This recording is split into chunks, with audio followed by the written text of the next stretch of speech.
God. Oh God.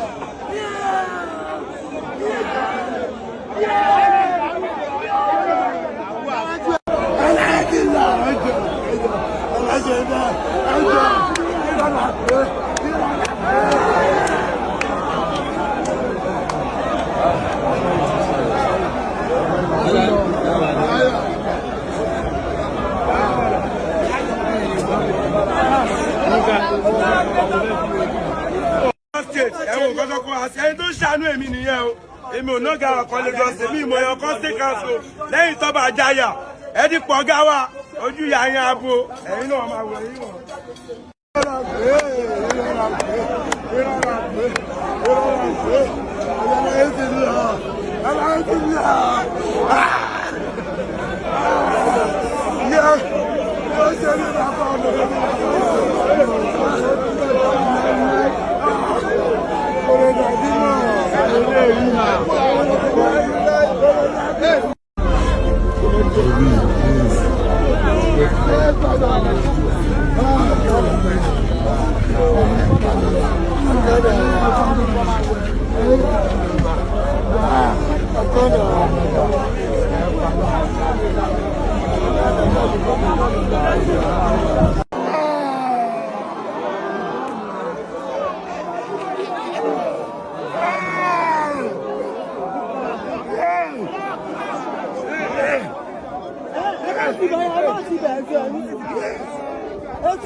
Ajá jọ ọdẹ ṣọwọ́ ẹ̀ máa wọ̀.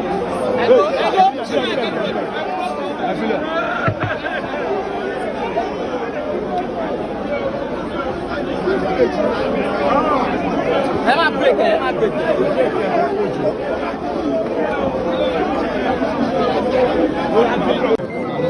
Èmi kẹ́ tó jí gbé òfò fún mi tí mo máa ní ọmọ ní jẹ́ ti pàpà. Ó ní àbá mẹ́ẹ̀kọ́ omi ẹ̀dà. Ọ̀fun adómi ẹjọ́, ó dà.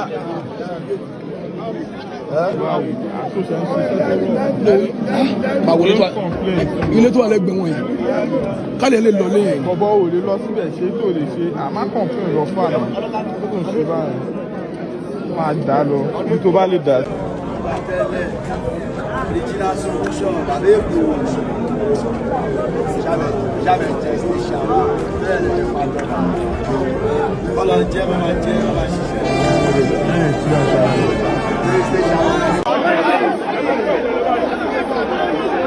Oh, good of hello.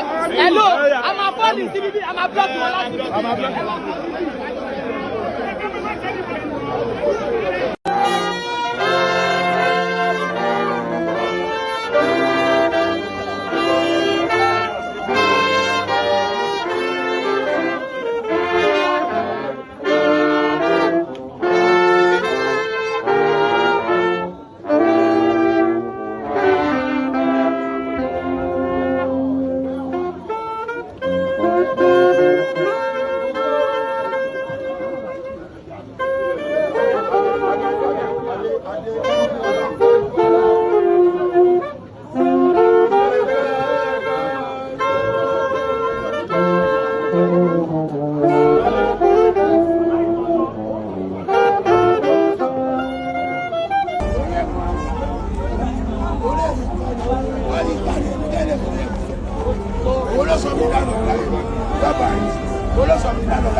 ẹkún tí mo ti sun lómi ìjábọ́ lójú mi mọ́ mo ti kékékéké ojú sí dá ní ìríjú ẹni mọ́ tọ́ba jàyà